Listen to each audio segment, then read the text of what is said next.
Welcome to Tanked Up. It's been a little while. I'm Ben. I'm joined by Alex. Yo. I'm joined by Adol. Hello. Hey. How was your Christmas, Alex? Yeah, it was good. Good. Fun. Drunken. Excellent. That's good. How was your Christmas, Adol? Interesting. Yeah, I did a Christmas with just Catherine in Halifax. Then we flew to Edmonton for a Christmas with Catherine's family, her sister's family, and her parents in Edmonton on the 27th. And then today we'll have Christmas with my family. Nice. So in a little Calgary. bit all over the place. Yes. Yeah. I do enjoy your festive Merry Christmas banner behind you because I can't see the S. Yeah, there's a head in the way, yes. No, it's just off screen. Although I have to ask you, how does it feel to have your final Christmas where it's about you? I suppose, has this been revealed upon the podcast? Don't know. A small person is about to come along and destroy everything at some point in the near future. So yes, I had some gifts that were for me and for me alone. That'll never happen again. Nice. Well, Yeah, the thing is, now Christmas is not about you and Kim. Is what I'm pointing out. Exactly, completely. Yeah. So how'd that go? It was good. It was frantic, full of family, very quick. It seemed like you did it all in 3 days, and it was all out of the way. So yes, it's good. Right. As every week, we're going to talk about games we've been playing, which may be a lot because we've not podcasted for a little while. We're going to be drinking some beers, and we're probably going to finish the podcast talking about our favourite games of the year as it's the end of the year. Mm-hmm. Seems to tie in quite nicely, I suppose. Right, what are we drinking, Alex? We're drinking some of the beers I got for Christmas. So my brother got me a load of London beers. Basically, I basically told him which breweries to get some beers from, living in London, so it was easy for him to get them. So we've got a Four Pure Skyliner Wheat, which I'm showing Adele, so you can see that. We've got a Partizan Dubbel Winter, to say Winter instead of Winter, and a Kernel Export India Porter. Oh wow, that sounds excellent. Yeah, I'm not quite sure what India Porter means. Yeah, it seems the most intriguing of the three. Yeah, whether it's going to be like a hoppy porter. My guess is a hoppy porter. Yeah. So I haven't had the porter before. I have had one each of the other two. So, and I had one of the Dubbel Winters in the brewery when I went there. Nice. A few months ago. So yeah, should we just crack on? Yeah. Are you starting with the wheat, I assume? I think we should start with the wheat. Yeah. Cool. So I've had this before, so I know what I'm getting here. But I'm interested to see Ben's reaction to this. And you're not drinking at all? No, I may have slept in until barely before noon. It is 1:47, and I only had my morning coffee about 20 minutes ago. Hey, it's Christmas. You're allowed. Also, I went outside and took the kids skating on the pond. My 5 and 2-year-old nephews and their second cousin, who's 9, are in the house, which is why I'm sequestered in a bedroom, because I have the feeling that I'll drop some F-bombs and whatnot. You can probably get a little bit of background with them running around. Some festive bombs. Yeah. Festivities. Luckily, it's quiet time for the older kids and Lala, aka nap, for Zamel, the 2-year-old. So it's a convenient timing. And I will warn you, if I don't get a chance, our wonderful audience, that it's I might disappear because of a lost battery power connector thing. The last bit of the show might just be me and Ben. Yes, we'll do our best. We'll be as succinct and as swift as possible, which we never do. Yeah. So I'm seeing a more yellowy than orange, cloudy Weissbier. Not a lot of head. It looks like a normal wheat beer, sort of. I mean, I guess it's not. Maybe it's not as carbonated as you'd expect. No, it's quite pale. Yeah. It's not got like, sort of, it's not really as yellowy as I thought it might have been. It doesn't smell like a wheat beer at all. No, really. I mean, you getting any citrus notes or anything? Yeah, kind of. Slightly. It smells kind of hoppy. I think it's like a hoppy It's more like an American wheat beer than like a European one. But it doesn't actually say wheat beer. It just says wheat. It just means there's lots of wheat in the grain. Yeah. Huh. But it's it's cloudy like a Weisse beer. Yes. Yeah, that's the wheat. The proteins stay in solution or something with the wheat. I think it's the husks don't break down, or it's got less fermentable material in it or something, so that it doesn't all process. Yeah, basically. It's nice. It's got a little bitterness to it. Mm-hmm. Not a huge amount. Stays with you a little bit. So it's not immensely hoppy in the taste. You do get a little sweetness from the wheat, more than a sort of. You get a little bit of citrus, but not a massive amount. No, it's refreshing. It's like a summer. Yeah, it's very refreshing. It's yeah. not necessarily the right time of year to be drinking it, but it's a nice beer. So the tradition here in Canada is, the big brewery white beers. People tend to get served with either orange or a lemon slice wedge, mostly because they taste better that way because they're not the greatest examples of the beer. But I'm just wondering, what would you think with this beer? Whether that would be sacrilege, or whether you think a little bit of citrus added would help bring out some of the flavors. Just to get an idea of what it tastes like. I think if I was going to add one of those two, I would add the orange slice, because I don't think the sharpness of the lemon is needed in this. It's already got that kind of dry edge to it anyway. So I think the sweetness of the orange would be better. Yeah, you want to bring out the sweetness a little bit more, I think. I agree. It more. It's good. It's nice. Yeah, it's very smooth. The mouthfeel of it is nice. It doesn't feel watery or whatever. What percentage is it? Good question. The percentage is, I wouldn't say very high, 4.8. Okay. Not bad. Nice. I wonder if it says what they've got in it. It may do. It doesn't. We do like the Four Pure cans. Yeah, well, they're quite good. They don't list. It just water, barley, wheat, hops, and yeast. Yeah, big surprise. Thanks for that. Just in case you didn't know. Yeah. Well, IBUs are 30, so it's not particularly bitter. It feels like it's more than that. Maybe it's the dryness that you get from it, though, that makes it feel a little more bitter than it is. That might be right, yeah. The EBC, which is the colour, is 6, so it's very, very, very, very light. Yeah. Anyway. Good. Right, so we should start with games. And did anyone get any games for Christmas? No. No. We normally get some games for Christmas. I do, yeah, but I got beer this year and things like slippers and food. Getting old. Grown-up gifts. Slippers. Now, are these somehow Wilma-proof slippers? No, but Sam stopped buying me slippers a few months ago when the third pair she bought me got destroyed by the dog. Yeah, that's what I thought. Someone else bought me slippers who didn't know that it's basically pointless. So at the moment I'm still in that sweet phase, the honeymoon phase, you might call it, where I'm wearing the slippers, they fit, none of them have been, chewed or made uncomfortable by the dog in any way. So it's good. Life is good right now in terms of slippers. Excellent.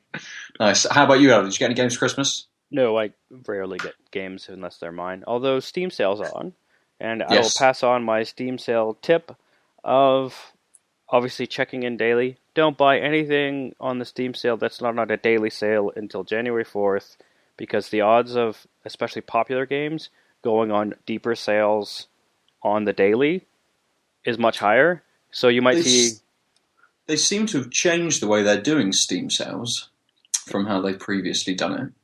And you're not getting the flash sales and things like that anymore. So you're not getting those sort of really short time, instant sort of really cheap deals. They seem to be doing more week-long deals with, I think extra things are being added on a daily basis, aren't they? Yeah, so they have the daily deals or the featured deals that expire over at least 28 hours after I've checked in. Is the longest I've seen. So I suspect they're probably more like 48-hour windows. Yeah, and they tend to be more franchise-based. Like in the past couple days, they've had Final Fantasy franchise, Assassin's Creed franchise, Fallout, I think, was on there. And those are at either games that aren't at a discount already or games that are on a deeper discount than I've seen. Yeah. It does seem like it's less of a you have to be near a computer checking all the time to get the best deal, or have some sort of subscription to a website that does that tracking for you. But it's still, I think, worth waiting until January 4th to buy the ones you want. So a handful of indie games that I've been thinking about, but not really enthused about. But they're on for like $1 or $2, so I'll end up probably spending like $50 on $2 games. So a Christmas gift to yourself. Yeah, pretty much. You deserve it. Yeah. So yeah, that's nothing special on the gaming front, personally. Did you get any games then, Ben? I did. I got Star Wars Battlefront. Mm-hmm. Ooh, on the PS4? On the PS4, yes, which I haven't played very much of. I have. Have you? Oh, yes. Did you get any other games before we segue? No, I did get a very aesthetically pleasing gold PlayStation 4 controller. Ooh. Control pad, so nice. I'm enjoying looking at it, holding it in my hand. Is it just a aesthetic thing, or is it like the Xbox Elite white controller, which has a gold D-pad, I think, which is somehow supposed to be a better, more responsive controller as well as... No, there's no difference between the way the controller looks. I think with the Xbox Elite, it had the triggers are almost like paddles, aren't they? They're slightly larger, so it's a bit more comfortable. Yeah. They play with the ergonomics with that a little bit, but no, the PlayStation 4, the gold controller is exactly the same. It's just the colour that's changed. Because I've been bored and on the road and just looking at things on the internet and not being able to game... Amazon, at least Amazon.ca and .com, have all next-gen controllers on sale. Oh, nice. So they're $50 each in Canada. But the Xbox One Elite controller is also $50. Oh, quality, really? So the thing that's supposed to be, like, I think it's $20, $25 more for a controller is on a deeper discount. So if you're going to buy an Xbox One controller... and you're okay with a white one that will show dirt, there's no reason to buy any other controller but the Elite, if only to find out whether it's good. Yeah, that's fair. I think the PS4 controllers over here went or became slightly cheaper on the run up to Christmas. I think they're down to about £35 for a controller, and I think the gold was about 30. Is a little more. It's like £3 or £4 more, something like that. But yeah, nothing more than that, really. To pay for all those pixie lives. Exactly. That's a all of the dog noses that are needed for the joystick. Right. PlayStation. So yeah, I was in Edmonton, and my essentially brother-in-law has a PS4, and he bought Battlefront for his 12-year-old, my nephew. Nice. And along with Rainbow Six and Call of Duty Siege and Black Ops 3. He likes his shooters then. Yeah. So I played Battlefront with Ben, and it was fun still. We played a lot. He, being a 12-year-old boy, just basically wanted to do hero matches. Yeah. So mostly we stuck on Hoth, and I forced him to play both good and bad because he only wanted to be Darkseid. So I was Luke, he was Vader, fairly even. I was Palpatine, he was Leia, not so even. But although Leia is a more strategic character because, she has one of her powers is to drop a shield pod where blasters can't get in or out. So you have to kind of like drop it such that it protects your troops so they can do some damage, and then you can pop out, do some shots, pop back in. Mm-hmm. He was Boba Fett, and I was Han, and that was the tightest match. Because Han's Blaster's really strong, but it was tons of fun. Unfortunately, he wasn't really interested in playing the sort of standard FPS matches, but that's because he has Call of Duty Black Ops 3, which he's pretty good at. Although they have a 75-inch LED TV that they got for Christmas. Fucking hell. That's massive. That is massive. So it's a lot easier to aim your controller paddle. Sorry, dude. It's a lot easier to aim your controller paddle. With that. And he's got a gun where, like, it does rapid fire 3 shots. He doesn't even aim for heads. He kills people in a couple rounds. He shot guys in legs and torsos. I'm like, that gun's unbalanced. Because he's just like, he sees a guy, does a couple rounds of fire, and they die, and I'm like, but you're not even, huh? So I'm really curious to what that gun was. But they normally have those kind of restricted, like burst fire guns that do a lot of damage. It's just that, like, it's kind of like getting a single shot off with a sniper rifle. Probably does more damage, but it's harder to get that hit. Whereas if you're just spraying with an AK, you don't need, you might have to get more hits, but it's easy to get more hits because you're just spraying all over a room. Yeah, he literally turned a corner, shot a guy in the leg twice, and then that guy died. Yeah, I was like, yeah. And I suspect those twice were like bursts of 3 bullets or something. But like, yeah. So that was sort of odd. So apart from quite some skills, sounds like he's got some skills. Yeah. Oh yeah, Like for sure. Like when I walk down, he likes playing free for all matches because he's 12 and there's no point in doing teams. I like playing free for all matches. Yeah, because you're 12. Well, especially on Call of Duty, where the likelihood of getting the teams to play teamly is very low. It's impossible unless you are playing with your friends on a kind of with your clan. Is it clans? Clans, but or not party, but not Big K clans. No, not those clans. That's a different set of racist, homophobic people. Yes. One has probably learned from the other, however. So I came out and of the other. Anyway, the top score was at 19 of 20 kills, and Ben was at 12. Nice. And he won the match at 20. Quality. I was like, damn, you got some skills. Nice. And then we switched to Star Wars. Mostly because his sister came down, and then it was adorable. She's 9, she doesn't really play video games. She wanted to play as Princess Leia. We were on Endor, and Ben was Darth Vader, and she's like, which button shoots? Right trigger.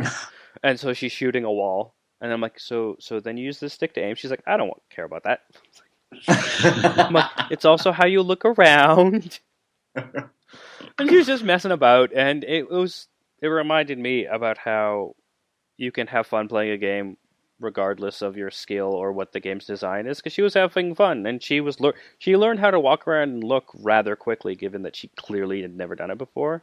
Yeah. And her brother's a nice, good boy, because he was happy playing with her, even though there was no competition, and he's clearly at that competitive age. And so, yeah, when we got called up for dinner, he was like, okay, we'll put it on pause and we'll continue later. I'm like, really? You want to do this non-game? I have misjudged your age group. But yeah, so he's got a lot to learn about the world of Call of Duty. Sounds like he's good at it, but he doesn't quite have the attitude. No, well, that was Battlefront. He'll never make little it kids. Battlefront is little kids Call of Duty, right? Well, that's fine with me. Yeah. I'm enjoying Battlefront. But yeah, 4 or 5 games that I've played. So. Between that and the beta, I really liked Battlefront, and I can't wait till I have a computer that can run my copy. Which, now this computer is so ghetto. I can't run games, and I'm pretty sure I won't be able to use it for 2 days until the Amazon Prime delivery comes in of the charger. It'll be delayed because it's New Year. Yeah. You'll get it before then. I'll get it right before I leave town, or probably afterwards, and then it'll come to my parents, and then it's like, do you pay the shipping? Couldn't you just go to a shop and buy one? Yeah, Apple Store sells them for twice the price as Amazon Prime does. Okay. Can you not get like a non-branded? That's the one I'm getting, is a non-branded one. Yeah, couldn't you find that in a shop somewhere? I could, but I got in late last night, and where you saw Star Wars, and I ordered it to here from Edmonton, so it should come either later today or tomorrow, so the timing's about even. Yeah. Cool. Okay. Right, shall we have a second beer? Yes, it should be the Dubbel. Excellent. A Partizan. I've also had before. I think this is they do a lot of Belgian beers in this brewery, and it's a Dubbel, so I'm assuming it's some kind of Belgian. I think it's like 6.8% or something, so it's... I shall look in a moment, yes. Somewhat alcoholic-y. So if it's a traditional Dubbel, it should be reasonably malty and sweet, right? Yeah. But not too alcohol in your face. Yeah, unlike a triple, say, obviously. Okay, so it's actually lighter than I would have thought, a little bit. Slightly orangey. Yeah. Quite a lot of floating sediment. Like it's Particles. utterly unfiltered. Mm. It's just like a homebrew kind of thing. Floaters, yeah. Yeah. It smells sweet. It's kind of It was almost chocolatey. Yeah, that's right. But also fruity. Yeah, like fruit chocolate. Like a Terry's chocolate orange, but not really that orange. Fruity. Is this like more of a berry fruit you're saying, or Yeah. or melon or citrus or? It's not citrus. The flavour is difficult to describe. It's really hard. It's really sweet. It's nice. And again, the mouthfeel is like it's like thick because it's unfiltered. I think you can tell that it's got loads of body to it. In fact, actually, I'd say it's got more body to it than the wheat beer. Yeah, definitely. Yeah. It's not particularly highly carbonated. On the little... No, go on, please. I was going to say, from my point of view, on the head indexed, it's got about half as much head off the pour than the other one did, and the other one had maybe a centimeter. Yeah, there's barely anything to this at all. It's But then wheat is like a head retenting. Retenting, is that a word? Attentive. Retending. What's the past tense of like retention? Retaining. It's a or the We know what present you mean. We know what you mean. Conditional. I don't know if I can say it retains head. Right. Wheat. That's one of the reasons why people use it in a beer. Yeah. So if it's loads of wheat, you'd expect it to have a thick head. That's why a wheat beer normally has quite a thick. Yeah, which is why I was like surprised that this was barely a centimeter, the previous beer. Right.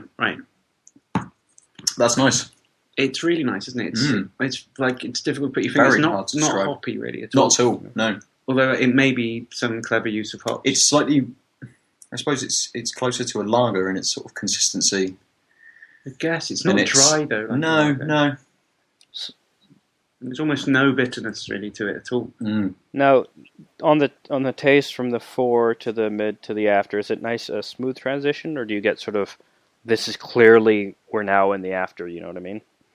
Oh, I think it's very smooth. Like an IPA tends to be a pop in the fore that's different from the mid, and then you clearly know when the after. It's got like sort of pineapple bit at the beginning. It's quite noticeable. Have a taste. Yeah, it's that think sort of pineapple. Yeah, that's sort of like slightly sweeter, but not. It's not so much. Pineapple isn't a citrusy kind of thing, but it is a kind of like fresh. Yeah, it's a bit tart, but punch. mostly sweet. Yeah. I mean, I guess it kind of just, that kind of just like diminishes slowly. There's not much to the finish really, because there's no bitterness in it. So that's where you'd expect the bitterness to be kicking in. It just kind of like gradually fades out. Yes, yeah, it's a nice lingering sort of like the way when you're eating a pineapple, you've got that kind of like your mouth. It's got a pineapple taste to it. Yeah, not too strong, but it takes a while to fully dissipate. Yeah. Awesome. I'd recommend it. It's definitely worth. I mean, but Belgian beer is always very interesting with their taste profile. Yeah. Especially if all you drink is American or British beer style. Right. Then Belgian can be unnerving the way that it's so different to what you're expecting, what you're used to. But it's definitely worth getting into. I think if you want to expand your beer horizons or something. So, Alex, you can go to the Strawberry Thief if you're in Bristol, can't you? Which is the Belgian beer. Only Belgian beer bar. Oh, that bar that we kept trying to go to, but I could never get to. Yeah, that's right. I don't know why. It's great, isn't it? Yeah, we should go there again. It's another thing with your gift of life on its way means that Kim can't drink anymore. So that's true. That's ruined our social life. So slightly, yes. So that means just you and I will have to go out drinking. What a shame that will be. Go to all the places we wish to go. Stocking up on sparkling apple juices. I think we probably have. There's been a lot of not alcohol-free prosecco flying around. Catherine was on a medication to deal with her latent TB that she's had for years. That's right, tuberculosis. And you can't have alcohol with it, and it's a 9-month course, and it also makes you nauseous all day, etc. So picture this again: she's an obstetrics resident, and she's like, I can't. Oh, I'm feeling nauseous. Why? Oh, well, I can't drink. I'm feeling nauseous, and I won't be able to drink for 9 months. That sounds familiar, right, Ben? It does sound familiar, yes. But it's not a human parasite. No, it's tuberculosis. Yes, it has been referred to as the human parasite. That's what they are. Several times today. So, Anyway. I'm going to put Alex on the Excellent. spot. Have you had a chance to game at all?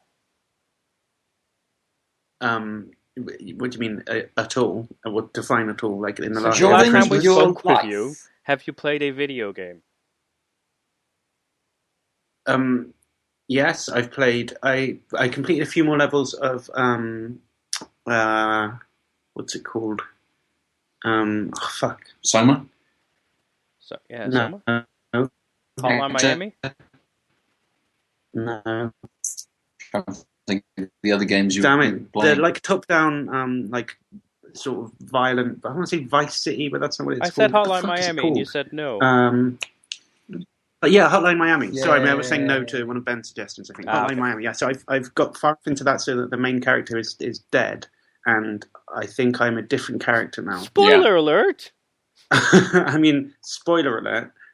I'm pretty sure the main character died, and I've come back either as him coming back somehow. I kind of click through the storyline. Yeah, I think I spoiled that several episodes I'm ago. pretty sure you did. I It's- just wanted yeah, to there was yell spoiler alert. I think I phrased it as there was a framing change. Yeah, it's a frame change. There's a perspective shift of whose character Suddenly you may are. be somebody else. So had you got that far in it as well? Yeah, I finished it. Yeah, Okay, yeah. right.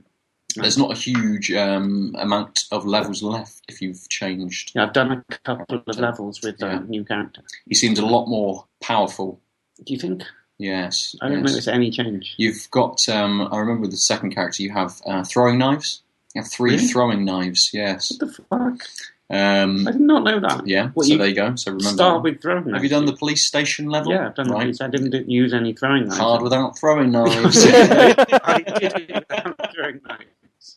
Fucking took ages. Shit, how do you use throwing knives? Pass. One of the There's buttons. one of the buttons, You just yeah. throwing them. Yeah. Oh, fine. Yeah, that makes it slightly easier, but you only have 3, so you have to be quite careful in which, on some of the levels where the people have, they're very specific positions or movement patterns, you have to be very specific. You have to really think about who you're going to take out with it if you're not going to get an opportunity, and they've maybe got a shotgun, so they'll see you from across the room, so you've got to pop out, throw one of these knives and pop back in, sort of thing. So is this So I got a Assassin's mask Creed where Miami? it says So, yeah, similar. Michael Fassbender's there. Hotline Creed. No, it doesn't work.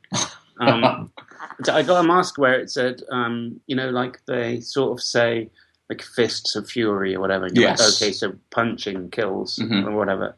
And this one says something like rip and run. And I just don't know what it means. I'm pretty sure it's a silent but deadly fart.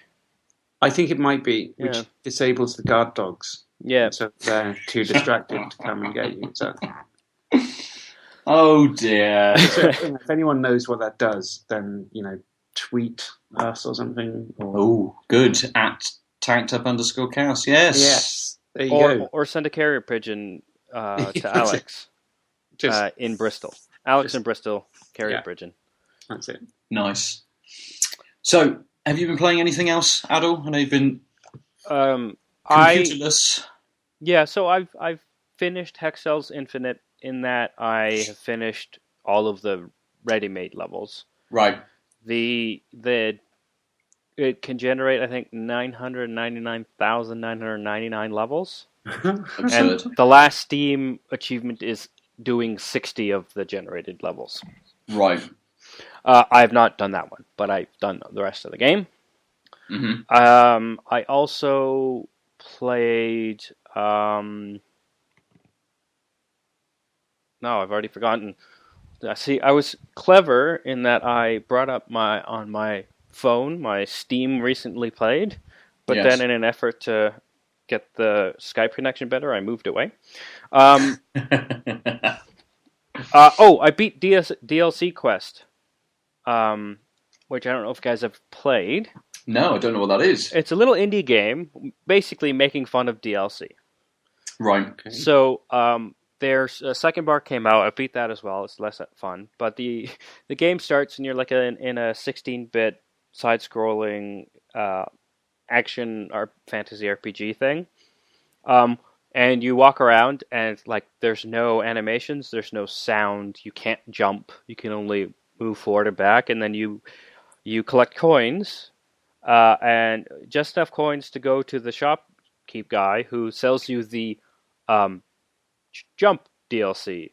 Oh no, actually I think the first DLC is moving to the left, then jumping, and then there's sounds and animations and like being able to actually attack things, and it gets quite ridiculous, and so the whole point is to collect the coins. I like that concept. That's good. And you have to find the DLC packs in the world, so it's an exploration. It's a fun little platformer. Yeah. And like by the end of it, you can like wall jump back and forth and stuff. But it's all tongue in cheek. Like there's armor for your pony. No. But your pony doesn't actually do anything except participate in the final cutscene. Spoiler alert.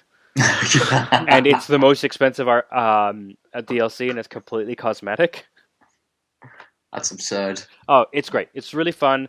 It's not expensive. It's almost always on sale for something. I suspect it's probably $1 or $2 right now on the Steam sale. Yeah, and it's a nice. It's in line with sort of the things we've talked about before in a nice cheeky way. It's also, a reasonably short but fun platformer. And because of the, like, you need to buy this DLC mechanic, it's got good pacing on introducing new mechanics, because you can't actually get the mechanic until you've explored enough to have enough coins. So, yeah, it sounds good. Yeah, it's quite good. I really enjoy it. Excellent. And again, it's cheap. Takes like a couple hours to finish. My total hours on both parts is 3. And I've finished both with 100% completion. Okay. So really short, but fun. Yeah. And I suppose if it's that cheap and you get it on a Steam sale, you don't mind the shortness of the game. Yeah. Especially if it's a fun experience. Well, I was just saying, you wouldn't want it any longer because it's not like it's that difficult. Yeah, and I suppose once you've unlocked everything, it removes the mechanic, the progression mechanic as such. So you'd just be running around doing the same thing continuously that you do for 5 minutes after you've unlocked everything. So and of course, one of the DLCs that has no impact on finishing the game is zombies. And it's like, I think the text is for no explicable reason, just because people seem to like them. Zombies will spawn all across the world. And then they're zombies, and you can kill them. And it doesn't give you points. They don't count towards the achievement of killing all of the NPCs. Spoiler alert, that's an achievement. But they're just there all the time, and you can kill them, because why not? They're zombies, and people like killing zombies. Are they slow zombies or fast zombies? They're slow zombies. Again, this is like a 16-bit old school scroller. The world doesn't get much prettier. It doesn't upgrade.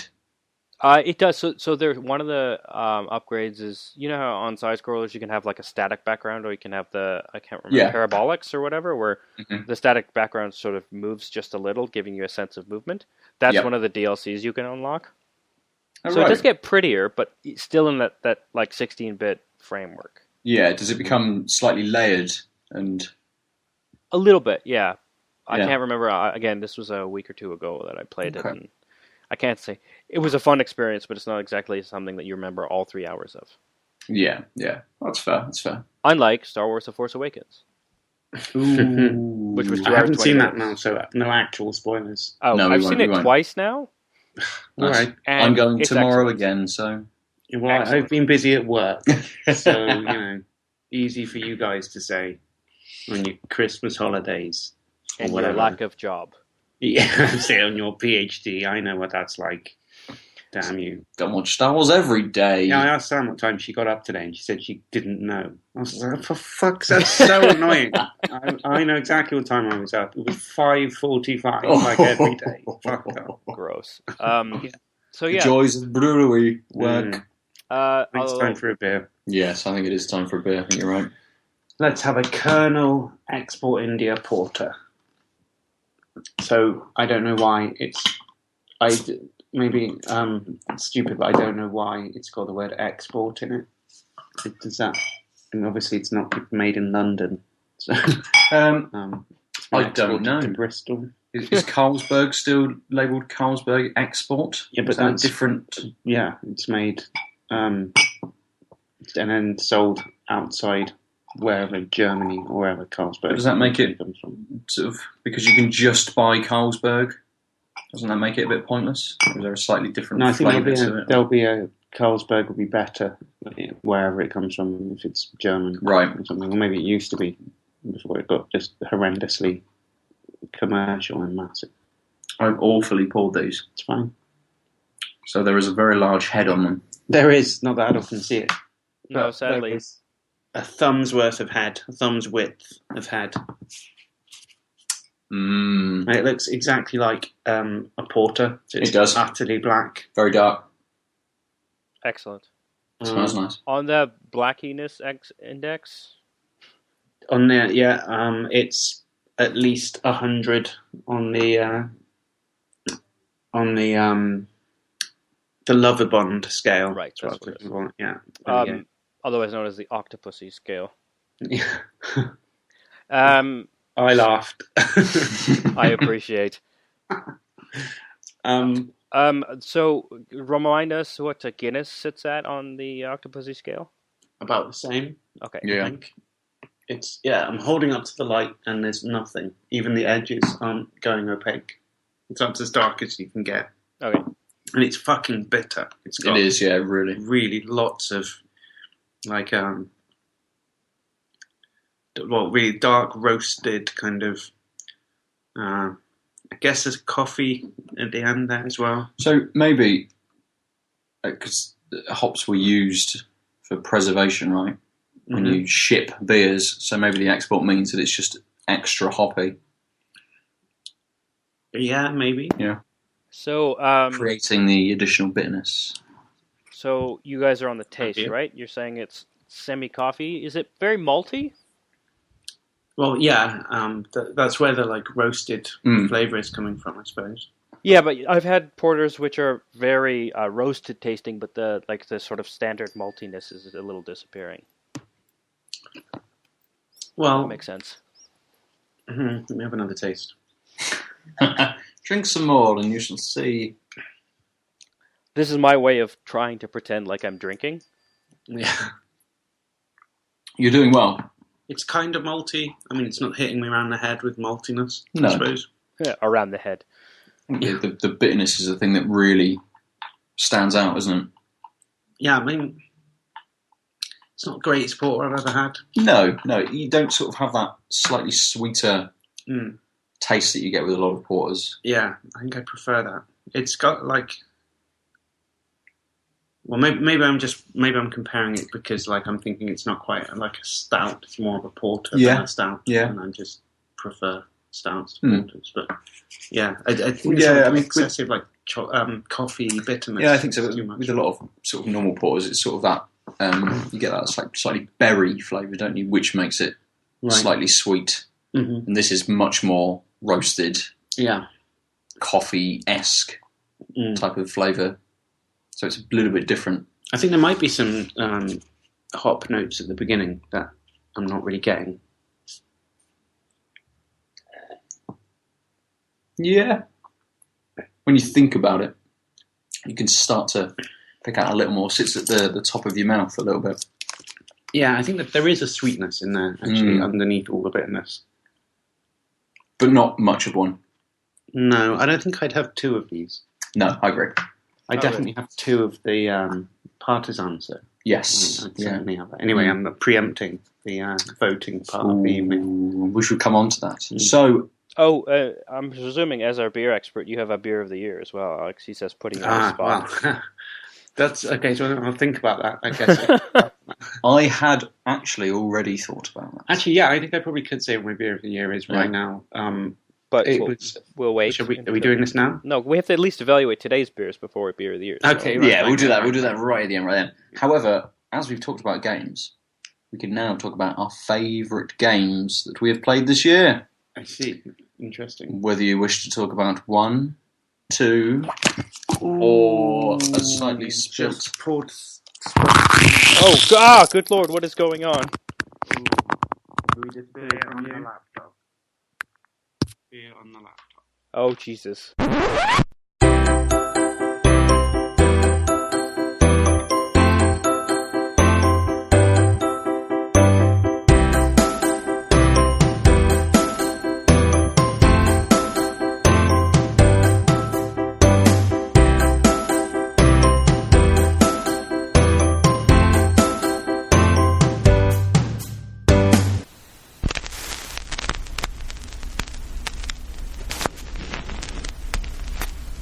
Hand it over to yourself. What is your favourite game, or what have been your favourite games of this year? Well, I did get in the StarMade phase for quite a while. Yeah. That was a game I got obsessed with for a bit. It's definitely on the list. I don't know, it's my favourite game. No, you talked about it quite a lot in the first few episodes, didn't you? Sort of the Minecraft-y, but space. Yeah, well, really, I was just playing it, waiting for Adil to stop playing that gangster game, so then he could play with me, and he just never stopped playing that. And then I got bored of StarMade before he even started playing. Yeah. So it was going to be the two of us jetpacking around or whatever the hell in the universe doing stuff, and it just ended up being me on my own doing that. So yeah, it's a good game. Played a lot of GTA 5 as well, which isn't really a 2015 game, though, is it? No, I suppose it's not. You played it within 2015. I did play that a lot. I suppose it was the disappointment of Advanced Warfare. Yeah. It was poor. I suppose the year kicked off with Alien Isolation, and then there was Hector and Soma, along the same lines. So yeah, I suppose that's my grab bag of games that I enjoyed in 2015. Nice. And what sort of, I suppose, because like Alien Isolation, Hector and Soma are all really similar games. Mm-hmm. Is it just that like atmosphere type game that you were looking for? Yeah, I think so. Yeah. So I think Soma was the best out of those three. Though Hector's probably the scariest of them. So, but yeah, it didn't have as much interactivity, whatever. Whereas Soma has loads, and Alien Isolation has a bit. But Alien Isolation is ruined when you actually see the alien and it's not scary anymore. Yeah, I completely agree with that. Whereas at least in Hector, there was like loads of weird things that kept happening. It kept sort of moving forwards and getting weirder and stuff. So. Yeah, and I suppose with Alien Isolation, you had the ability to sort of fight back as such at points when you're able to create sort of like noisemakers and distractions, and then you pick up things like flamethrowers and you have weapons to be able to actually do something with. Whereas Hector seemed, as you say, a lot less interactive in that once you encountered the beast as such, you were toast. Also PT, I suppose. Yeah. That's got to be on that list as well. So good. That initial evening of getting terrified playing in this room, that was fine. That was good. That was very good. It's a shame that won't come to light now. Yeah, we should have recorded that. Would have been good. We should have. I do still have it on the PlayStation, although I imagine a second playthrough it won't be as scary. Won't be anywhere near as scary. Yeah. So, and I think if we just quickly round off the beers from last night as well, the Partizan Winter Dubbel was my favourite. I think yours as well. Yeah, I'd agree with that. It was the nicest out of the three. Wheat beer, the Four Pure, was nice.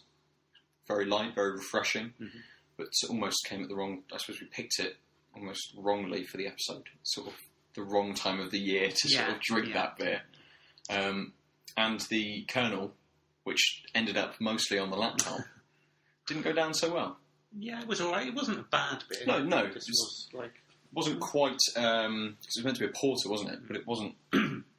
didn't sort of meet with that standard porter sort of taste.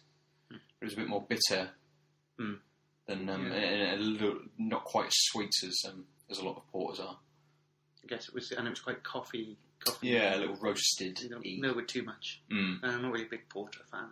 So yeah, that's fair. So yeah, the Partizan Winter Dubbel won out, and that's I think the second time a Partizan beer's been the best. Yeah, the old lemongrass saison. Oh, that's so good. Good brewery. Still to this day, we think of the lemongrass saison. Nice. Yeah, good little brewery. Excellent. Well, thank you very much. That's cool. All right, I'm going to go and collapse at home now. Sleep. Yep, indeed. All right. Spill beer down yourself, not on electronic My cables. privacy of my own now. Excellent. All right, cool. Cheers.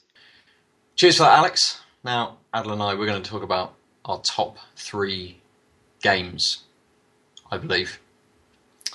Because we've got top 3s. Mm-hmm. Well researched, well thought out top 3s that might have come off the top of my head just before we decided to do this. Oh, you too? Yeah. Yes. So, why don't you kick us off, Adel? What was your third favourite game of the year? I think my third favorite game is going to have to be the one I talked about effusively last episode. I'm going to cheat. It's the Hex Cells franchise. Nice. Because they're the same game with different levels, and while you could just buy Infinite or Plus, the pacing of Hex Cells gives you a better introduction to the game mechanics. And I suspect on the Steam sale, the whole bunch will be like a $5. Yeah, I haven't actually looked, but I'm assuming based on past sales. Mostly because I never was a puzzler, and it got me into a new genre, and now I actually am looking for puzzlers. And to be honest, because I've been bouncing around Canada so much, close to a gaming console, not close to a gaming console, etc., it's the type of game I can like crack the laptop open and play for 5 minutes wherever I am. And that's up until this point, that's been a hole in my gaming. It's been like I've had to wait for windows of time which match, hopefully, when I have a system that I can play a game on. Nice, so it's something that suited you quite well. Yeah, and it's quite addictive. Like I said, I crank through Hex Hells and Sex Hells Plus. Sex Hells.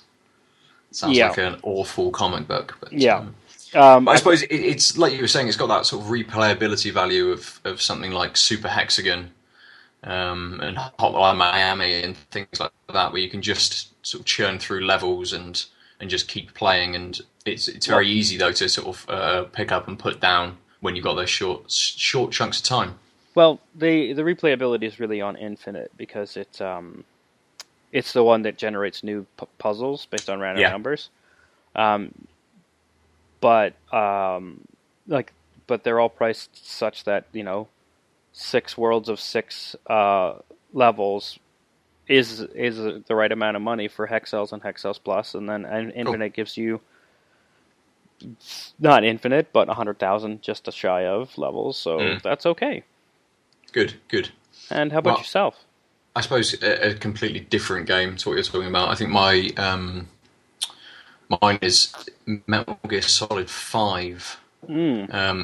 Absolutely huge game, which I've loved. I was a little bit down on it when I first started playing it. It wasn't the classic Metal Gear games of old. It didn't have absurd cutscenes lasting half an hour long. They're not linear corridored areas for you to sort of move through. You've got this massive expansive world and you can approach things in lots of different ways, whether you want to go into something very stealthily or whether you want to go in guns blazing. You can approach from different locations, giving yourself different sort of advantages with terrain and things like that. So, I mean, it was massive and it took up a lot of my time in a good way, and had some of that replayability value later on with some of the missions and having to do them in different ways and things. So, yeah, I've really enjoyed that game. Excellent. Interesting. So yeah, you did almost a full 180 on that game. You weren't quite down on it, but you were sort of like, it's a fun game. It's just not Metal Gear, and so by the end of it, you seem to be saying it's a fun Metal Gear game. Yeah, definitely. You sort of more towards the end, you start to get the twists and turns that a classic Metal Gear game gives you, right? And the reveal, the main sort of twist that comes right towards the end, actually makes you think about what you've been doing during the whole of the game slightly differently. and it makes you actually rethink about the experience that you've had. So I like that reflective sort of notion that the game gave me. Awesome. Nice. So what's the next game you chat about? Well, so this one I was torn on because I think I'm going to have to say Massive Chalice. Yeah. And the reason I'm torn is because Omerta City of Gangsters I've put more hours in, and it brought me back to tactical strategy RPGs. Yep. Which I hadn't played for years and years. And so, in that sense, it should probably take the number 2 spot. But it's just not a good example. It's not as good a game.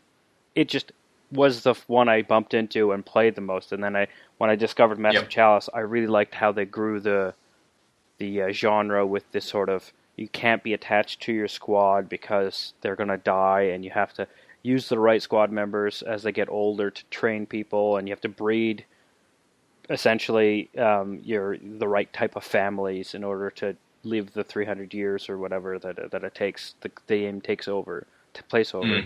So the metagame wasn't just sort of a kind of shoddily written mob plot. It was actually much more strategic. And then the combat levels also, depending on what squad you took, you could use different techniques. So I'm saying Massive Chalice, but I have to give a very healthy nod towards Omerta for getting me towards it. Nice. And Massive Chalice is on the winter Steam sale at the moment, isn't it? Yeah, it's $5.49 Canadian, so I assume $2.99 or $3.99. Yeah, it's about £3.50 over here, so I think I'll be picking that one up based on your recommendation. Definitely, and sinking some hours into that. I sort of miss that XCOM-y type strategy, squad strategy game, so yeah, that'd be good to get into. Awesome. And how about yourself? Number 2? Number 2 is going to be Rocket League. Fair. Because it's not the game that I've put the most amount of hours into, but it's the game that I have not played the most, because that would come down to time. The game I've turned on the most. The game that I have... That sounds really bad. The game that I have switched on my console to play the most, because it has that very swift 5-minute game time. You can play a game, turn your console off, go off and do whatever it is you need to do, come back. You can fit these really quick games in as and when you want to. And it's been, even though a lot of it is the same sort of gameplay, they've started to bring other things into it. So you're getting mutator levels now, where you might go into a match and they've got a square ball rather than a round one, a larger ball that is more like a beach ball that bounces around really quickly, and they've just put in like an ice hockey level as well. So they're constantly adding stuff to this game, constantly changing it. Yeah, and you've got an actual ice hockey puck that obviously bounces around differently to how a ball would. Oh, that is super cool. Yeah, and you slide around on the ice slightly differently. They brought in slightly sanded sort of desert levels as well, and it's the game that sort of keeps giving. Now, and it's great. Have you bought any of the DLC for it? I have, yeah. I bought... There's only one pay for DLC pack, is that correct? Or is there more now? So far, are there more now? I picked up 2, which were a couple of cars and a couple of levels. And I think the mutator stuff came free. But I believe the sand level, I can't remember what the downloadable pack was called. But it's almost about like battle cars sort of thing. So there are another couple out there which I haven't picked up. Another one I did pick up was the DeLorean. So just randomly, when it was the date that Marty goes back to or goes forward to in Back to the Future 2, they released the DeLorean to be able to use. And it's probably the first car out of all of them which felt different. Felt slightly heavier, felt like you could slide around a little bit more with it. Felt like perhaps its boost was a little bit quicker. Whether it is or not, I'm not sure, but it felt like it was, which was a nice touch, especially for a car that I had to pay for. Right, but that does get into the worrisome territory of the heavier, faster responsive car being only behind a paywall. So I am Possibly. curious about that because it seems up till now they've been really strong on the you pay for levels, you don't pay for advantages in levels. Yeah, and they've been very good at sort of balancing the vehicles. You do have trucks versus sort of speedier, smaller sports cars. Okay, so it fits into the regime. Yeah, it does. It does. So, what was your favourite game of this year? I'm going to hijack this segment for an alternate segment, which was most disappointing Ooh. gaming moment, or I guess, well, not moment, but most disappointing. And I'm going to have to say GTA 5 PC, personally, because it was such a quagmire of shit to get running, installed, and it blew up twice on the same computer when there wasn't an OS reinstall. Yeah. I did get hacked on it, which, but even getting that back made it so that I couldn't install it properly from their directions. And it was really poorly supported. I suspect it's much better now, but I have to give a nod to that being the worst experience with a game, which was not sort of, wow, I paid some money for this, and it's not my type of game. Yeah. Do you have a worst game, whether like just the worst game, disappointing purchase, piece of news? I think the most disappointing purchase, and this is going to be a little divisive, I would imagine. The game's good, but it didn't quite hold me how I thought it would, which is City Skylines. Oh, really? Now, yeah, and I love a good city building game. Even the poorly released, terrible EA SimCity you mean reboot SimCity, that came out last year, I believe. 2014, yeah, I think so. Even that held me a little more than City Skylines has done, and I was really hoping that I'd really enjoy this game, and it was good. I put a few hours into it. I've enjoyed it the small amount that I've done, but it just didn't seem to grab me and want me to, or make me play further than a few hours without then starting up a new city. Oh. And then trying that for a few hours, and I felt that I was, not playing it for, more than a few hours in one session, or on one city at least. I don't suppose I've experienced everything that the game has to offer, but it just felt that maybe what the game had to offer was just higher levels of the problems that you encounter, having to generate more power, having more traffic around the city, having to deal with more sewerage and waste and provide more water. It just felt like that would be just build and build, rather than me having to actually worry about these things or do anything differently. So yeah, I suppose that's the biggest disappointment for me this year. It's a bit like the strategy of the First Order? Almost. I'll leave that as unspoilery as I can. Yeah. But sometimes making it bigger just shows that the flaw is bigger as well. Yes. It's no longer 2 meters by 2 meters. People will know what you mean if they've experienced. Yeah. Excellent. So let's get on to our favourite games. I'm going to have to declare 2015 the year of the hexagon, given that it's hex cells, isometric hex-based strategy game, and Super Hexagon. Nice. Not only is it probably the most mentioned game, but I have so many silly hours, but mostly it's because everyone I've showed it to and has had a chance to play it, will not only try more, if they give up after one go, that's it, then they'll stop. But otherwise, it's at least 15 goes before you can prime away, and then they'll buy it within a week. And I say week because they're trying not to, because they know it's going to just suck them in.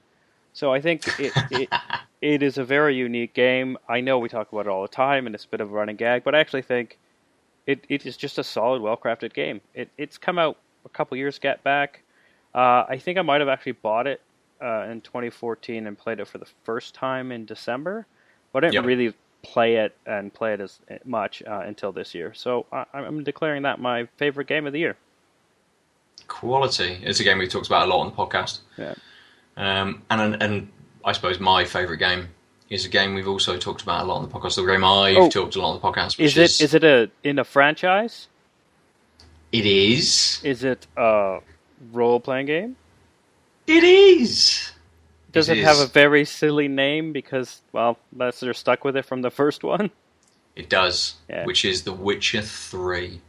I was new to the franchise. I'd not played the first or the second, but this game is fucking beautiful. I really enjoyed the setting, the characters, the mechanics, the difficulty of the combat system, what you had to do during the game, the quests. None of them felt too repetitive. It always felt like you were moving forward with the game. The pacing was fantastic, and it looks absolutely stunning. They have a expansion coming out, I think first or second quarter of next year, and I'm very happy about that because it's just going to give me another chance to jump back in and for The Witcher 3 expansion to be my favourite game of 2016. So has an expansion come out already? They did have some downloadable content, which I believe were a few missions within the existing world, whereas the expansion is just that you're going into a new area that isn't in, I don't believe is in any of the Witcher games. So it's a whole new setting to take in. A new fantastic point of view. We could break into song, but we won't. I know it's Christmas, but it's not Christmas. Isn't Tanked Up the musical. Yeah, look forward to that on YouTube in 2016. Excellent. Well, it's been a fantastic year of games. We played a lot.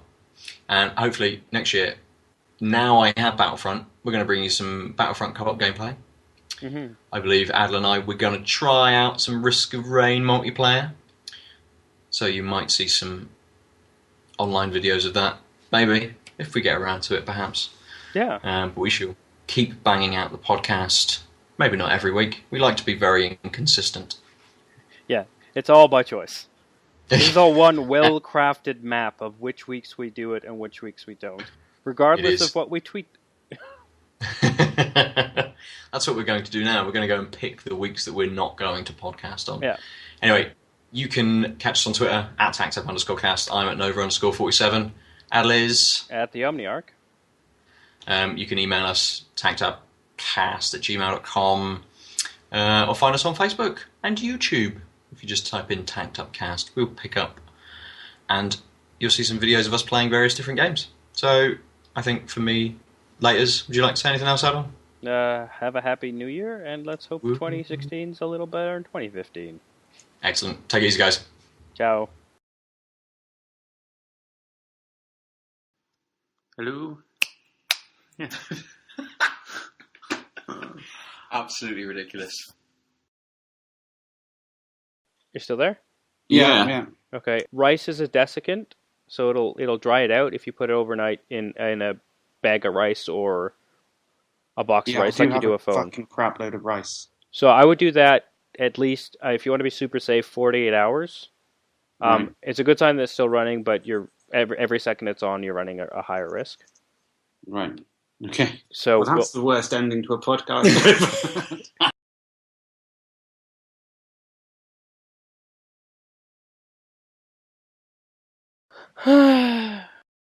Yeah. And here I thought my battery, I still have 18%. I didn't ruin this podcast. Maybe you can record some kind of ending to the show. I will use this 18% to sort of edit something and say that the my beer of the year, by the way, is Northern Latitude by Four Pure. Okay, perfect. Ben? I think mine was Arbor. Rocket Man. Nice. Oh, I really like that one too. Yeah. I had not thought of that at all, so I might, with the luxury of my 18%, splice in something. All right, I'll let you guys go. I'm just wondering, I can maybe get my machine on. I don't have that much time until nap time's over, but okay. I can check. Why don't you turn this off? Because it's just dangerous, and we can text on Facebook or whatever and figure it out from there. Okay? Okay, cool. okay. I'm going to hang up now. Bye. Bye. Bye.